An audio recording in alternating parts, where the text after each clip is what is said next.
Hi there, this is Two Legs Better, and this is the episode about badminton. And today's episode, I'm going to talk about how to play the front court plays. And a lot of that is conceptual, but I'm going to use some examples of those great players, the top players in the world to do that. And so let's get into that.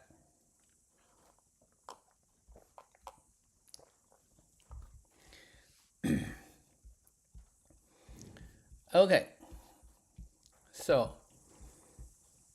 now let's look at this. This is the game between Lu Guangzhu from China and Wittesung Kullerwood from Thailand. And Kullerwood, of course, is a former world champion, so he's been great. And actually, Lu Guangzhu has been there for a long time as well. And now, let's just look at this play. In this play, if you are observant, you can see, it's kind of hard to see, the shadow is here. The shadow is about here. You see that, the white thing? So you can see it's very, very high. So Kullerwood is in white, so he's returning his back. So what he did was he did a cross shot. He did an overhead cross shot all the way to the front court of the other side. And I want you to look at where Lu Guangzhu is. So Lu Guangzhu is basically to his forehand side and near the back court. So that's why the Kullerwood chose this placement. So that's all good, okay? Now, let's look at the trajectory of the shuttle. Let's take a look at that. Ignore Lu Guangzhu, okay? Just look at the shuttle. Look at the flying trajectory of the shuttle. You see that? So that's the trajectory of the shuttle. Now, the point is this. The shuttle goes from here all the way across to here, right? So there are a few plays you could ideally you want to play a few plays, right? Now, so that goes to the steps of these plays. What are these steps of plays? So the steps are the following. The first step is you got to move in position. You got to move in position to play. Now, where is the position though? Where exactly is the position? Is it, look at back this. The position, is it here? Is it here? Is it here? So those are different positions, right? Well, if you're confused at the moment, don't be, we'll get there. So that's the number one thing. You need to move into position. And the second one is that you need to be able to execute the shot. Execute the shot. So you use the correct movement, correct execution to execute the shot. And your movement will determine what kind of shots are available to you. And that's a critical point. So the movement is not just for movement. The movement is determined by, it can determine which shots are available to you. And that actually has a added benefit is that your movement will affect your shots and will also affect your opponent's behavior, how they respond, where they go. And I will get into details of that. And the third step is you got to follow up. So after you execute, you need to follow up based on your choice, based on where you send your shuttle, and then you need to follow up. And that is the part that ignored by a lot of players, professional or amateur. So if you play this sport, I I want you to pay attention to all three parts, and hopefully that will give you clarity to these plays. Now, why am I doing this is that because of what I do, I'm a psychologist. So in psychology, we talk about human cognition a lot. In sports, it's the same. You think about from a psychologist's perspective, what we see is, let's say, if you are him, if you are Lu Guangzu, right? What you see is your opponent hitting the shuttle right here, and then the shuttle is flying. Now you need to make a decision. The decision is not based on what you see. It's based on what you see from the action and your projection of where the shuttle is going. So you're going to intercept the shuttle before the shuttle hit the ground and then return that. And your interception is determined by your cognition. How you see the shuttle moves, and will determine, because the shuttle moves basically at first it's faster, but then it goes flat and it goes down. So both the angle and the speed of the shuttle changes along the way. So which part would you intercept that is really, really important. Now, let's get back to this. So ideally, in a perfect world, you want to intercept the shuttle before it flies over the net, right? So there's the net. This is the net. So you want to get there, and you want to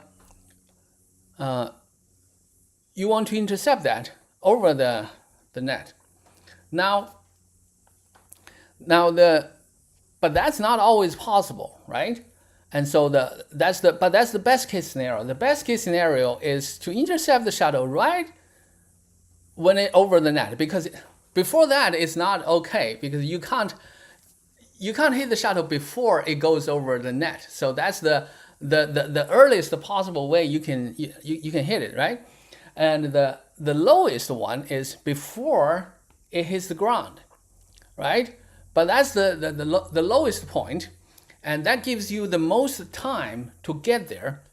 But then it will be low from the ground, so it's difficult to lift high, and it doesn't give you a lot of shot options.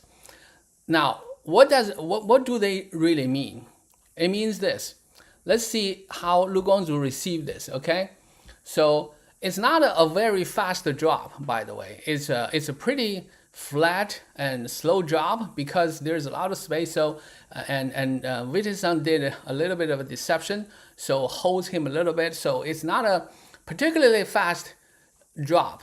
So he has a lot of time to do. But let's see where he took the shot. And You see that? Okay. So he took the shuttle. No, not there. About here. About here. So it's like it's not exactly directly above the ground, but it's not very high either. Okay. So supposedly, if he took it very, very high, then he would have the whole court open up for him.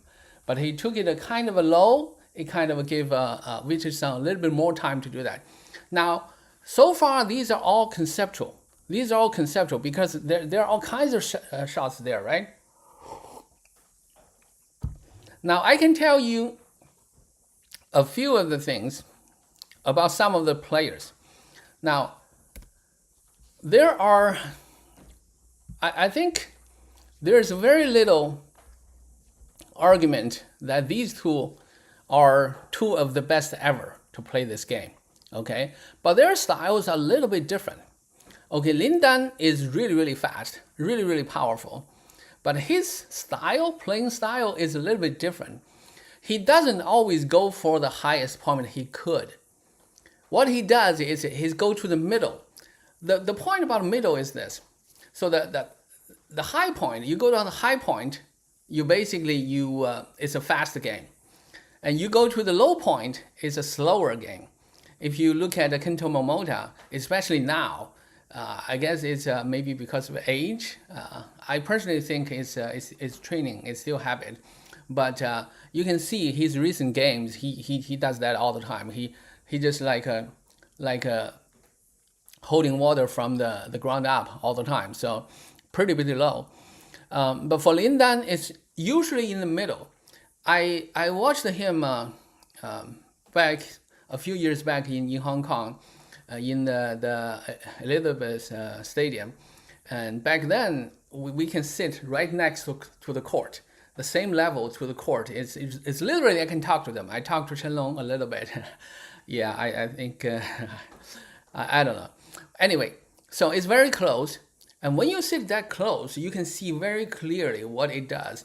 Because when Lin Dan move very quickly to get in position, and he holds the opponent doesn't they cannot move. They're frozen, because if they move, Lin Dan can go higher to play the shuttle earlier. But if they don't move, Lin Dan can play at the middle or even lower to do the deception. That's why it's so tough to play against Lin Dan. The only time I find that Lin Dan was not playing like that, always go for the fastest, highest point, is in 2008 in Beijing Olympics. You check that. When Lin Dan is at his best, his fastest, smashes everything, goes all the way, always for the high point, that's his style. And when he does that, he's just better than everybody else, including the other guy, including this guy. That's Li Chongwei. Li Chongwei is, in my, I think he's just great. Okay, he's just great. It doesn't matter how you see it. He's just great. But his style is, he normally goes to the as high as possible, and because he's faster than a lot of players, maybe I would say all the other players, he can always go for the highest. So it's very difficult to play against him because it's just too fast. He's just too fast for everybody. Okay, so that's the difference between these two. But when Lin Dan is fast and strategic, that's kind of the difference here. Now there are other players. These two like 175 centimeters tall, so they are like a medium build. But they are tall players, long players like Li Zijia, like Victor Axelsen. And these players, they play differently compared to relatively shorter players. You think about the women players like Kane Yamaguchi, she's tiny, so that's why she has to run a lot. But being small is not necessarily a disadvantage though. So that's a point for another day. So let's take a look at the difference between these two players. This game is which year was it? This is Li Ning 2013. That's 2013 World Championship in the final. That's the time, 2013, both of them are like 30, 31. So it's near the later stage of their game. So they are a little bit slower. Both of them a little bit slow, but still, Li Zhongwei is really fast. And Lin Dan is a combination of the styles here. So let's take a look and see if we can spot the difference. Okay, do you see that? So now the difference is this. So Li Zhongwei used the forehand. By the way, this is his weakness. I think I mentioned that before.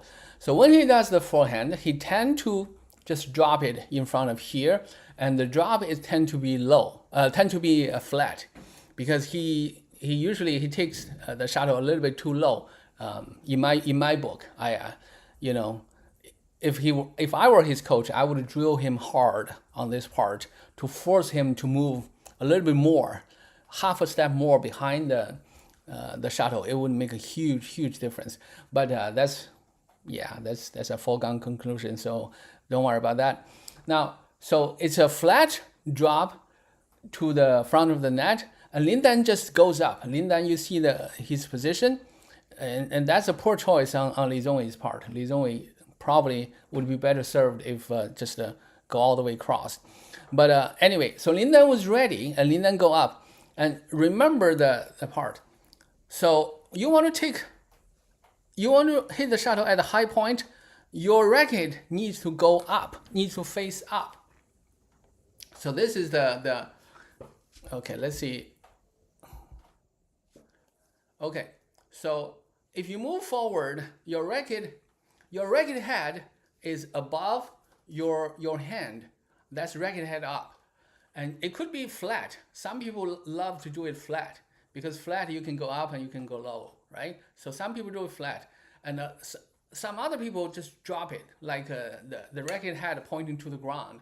And that's the one that I don't really recommend. But because you have to move on the singles court, and especially you look at Kento Momota, the recent play, you see that he does that a lot. And many other players do that too, like Shi Yuqi, and Shi Yuqi just lost the game yesterday to Alexia Sen from India. And just check the play. He's played, there's so many problems. And anyway, and that's for another day. So just look at this again. You see that? So with the racket head up, so he just goes up and then just because he's going to the top and he's watching Li Zhongwei's movement, and Li Zhongwei saw that, and Li Zhongwei tried to go back. So when he moves, Lin Dan was moving. So what it does is Lin Dan has so much time and so many options in this case.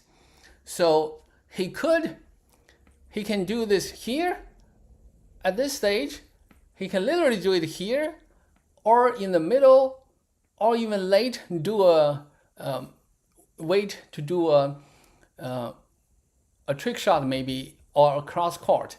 So these are the options he has. So he has at least 3 options, at least.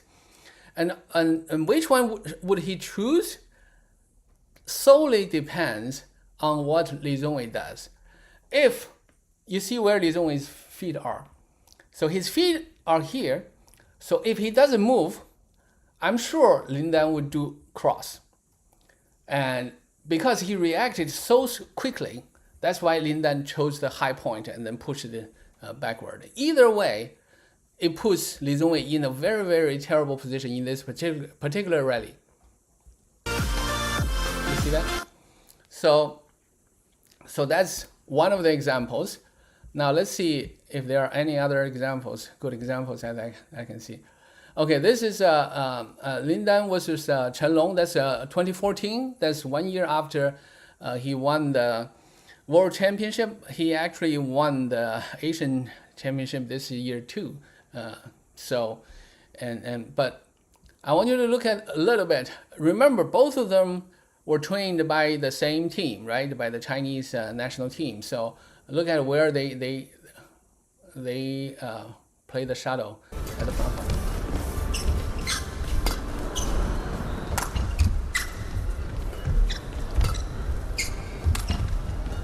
See that?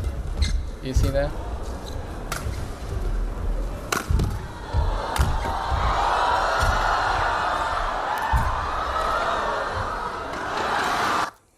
Okay, so let's see how many teaching points we can get from. Yeah, this is actually a good point. Let's see this, okay? Okay, so you see Chen Long put it back here, right? So Lin Dan goes up, Lin Dan's left hand goes up, and he is in the middle, so he's there waiting. And Chen Long saw that, and Chen Long thought he was going to lift it to the backfield. Just pay attention to that little shift. You see that? You see that Chen Long's feet is a little bit off the ground and he's trying to move backward a little bit, and Lin Dan saw that, just drop the racket head a little bit and then do a cross court. And this gives Lin Dan so many choices. You know, when you have choices, you can observe your opponent. The point is to force them to react. If they don't react, then you just send the shuttle to the best spot. But when they do react, then you send it to the opposite place.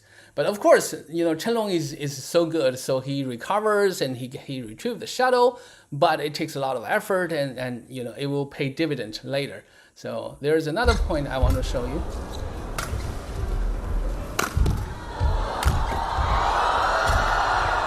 Okay, now look at this. Now when Chen Long was see.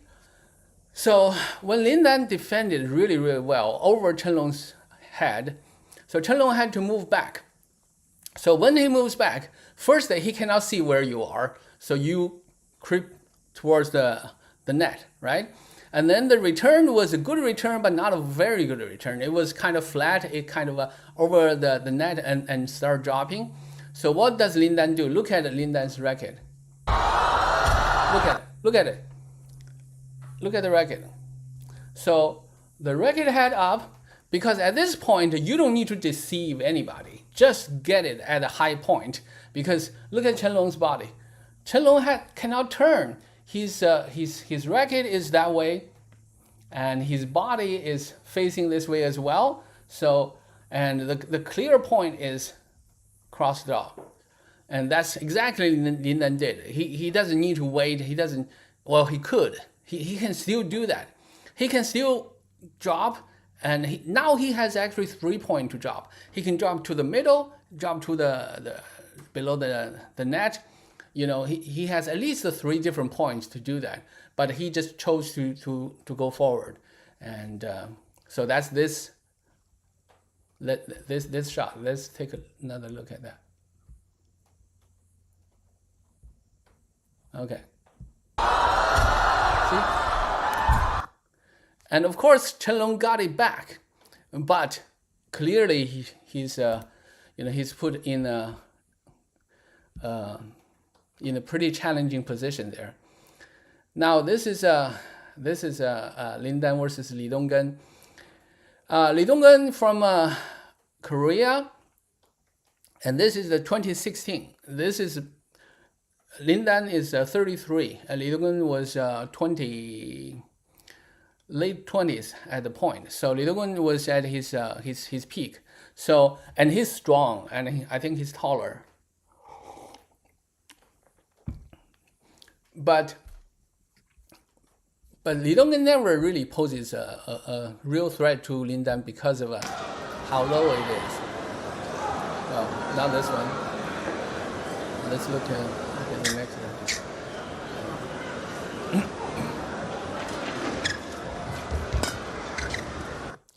Did you see that? Even the first one, he moves this way, and then need to change the other way to retrieve the shuttle. That's why it's so low. And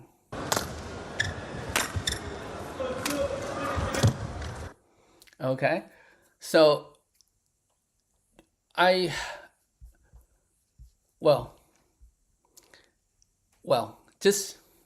just consider how flat it is. I hope you see that. I hope you see that. You see that? Look at it, look at it.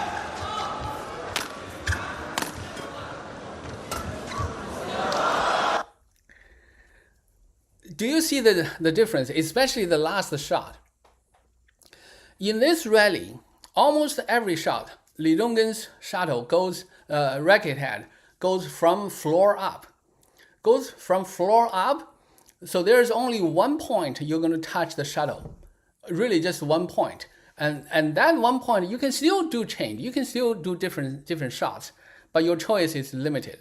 But if you goes up, then you can drop it to do the shots, just like the last one Lin Dan just did. And let's look at Lin Dan's shot. Okay, look at that. Let's see the last shot. Okay, see that? So Lin Dan's racket was there, and he was waiting. So when Li Donggen is committed to go forward, so he just dropped the shuttle, dropped the racket, and then just lifted it. So that's, if you move in position quick enough, and then you pick the the location of your execution. And that gives you choices. In this one, LIN Dan has two choices. One is the higher point, the other is the lower point. At each point, you have multiple choices. And earlier, against Li Chongwei in the other one, he has at least three choices. He can do high, medium, and low. In this case, he went for medium, and then he can do low. So still two choices. And for Li Donggen's options in this rally, you can see for every one of them is from ground up. There were three, at least three I spotted. So all three of them you from ground up. So you have one choices, one spot, one execution spot, and that limits your choices. So okay, so that's one. Let's see, and this is Chenlong. Darren Liu is kind of an interesting case. His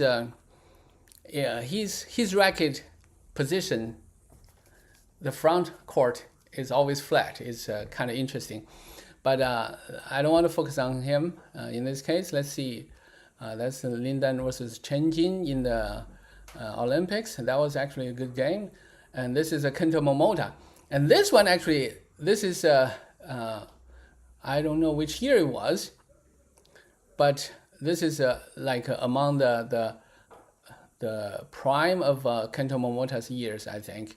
So let's see. The player in black is Huang Yuxiang from China, and the red is Momota. I want to show you one shot from Momota here. Okay, look at this one. Look at how low it is. It's very low from the ground up. So that's only one execution point, right? Okay, let's look at the next one. Okay, you see that. So this one, Momota used the racket head up.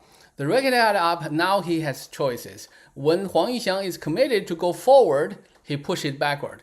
If Huang Yuxiang doesn't commit, he doesn't go forward, and Momota can just drop it in front of the net or wait. So that will have three options: to the medium spot or to the low spot. So that's three different points here. Okay, so this is Kento Momota. Let's take another look, see if it's clearer here. You see that? So, and Huang Yuxiang's movement was really subtle, right? He's just body is a little bit forward towards the net, and that's enough for Momota to pull the trigger to push it backward. And that execution point is more subtle. It's about how you generate power. But generating power is very comprehensive, and I will get into that later in later episodes, maybe next time or later than that. Now, this game is between Korea and Malaysia in, I think it's, is that a Suleiman Cup? It's 2011 Suleiman Cup, yeah. Suleiman Cup finals, and this is a game that Li Zongyi just doesn't, he doesn't mess around, okay, and he has a great record against Park Sung-hwan. So, and why? Because Park is a tall athlete and very rangy. So his style is he can basically wait. He waits. He doesn't really go for the high point all the time, and that's like Li Zongyi is just has no problem with players like that, because he's just too fast. He's faster than them in many ways. Even like Peter Gade. Peter Gade is very good at many things, but he can't really deal with Li Zongyi's speed. But let's see.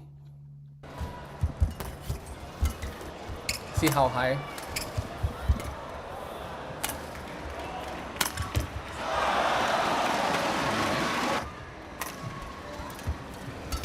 See how high.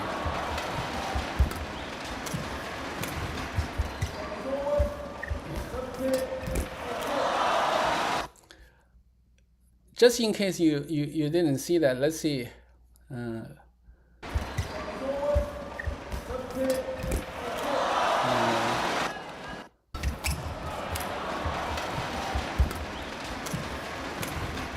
That was the earlier one.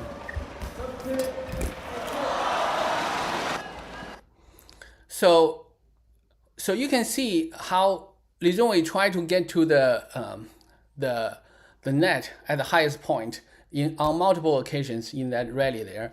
Let's see, what else did I want to show you?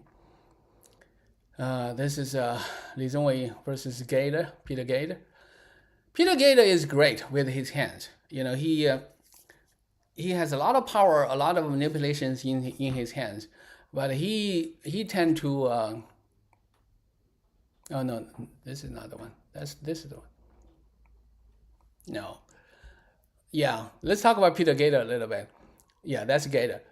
So Peter Gade is he's a great player because his hands, his understanding of the game is very, very good. But I think he can be categorized in the kind of the low hit part. I'm not saying he doesn't try to get a high point. He does, but it's not consistent. Now, this is what my coach told me. My coach told me is that even when you cannot get there, sometimes you think, okay, it's too far away, I cannot get there.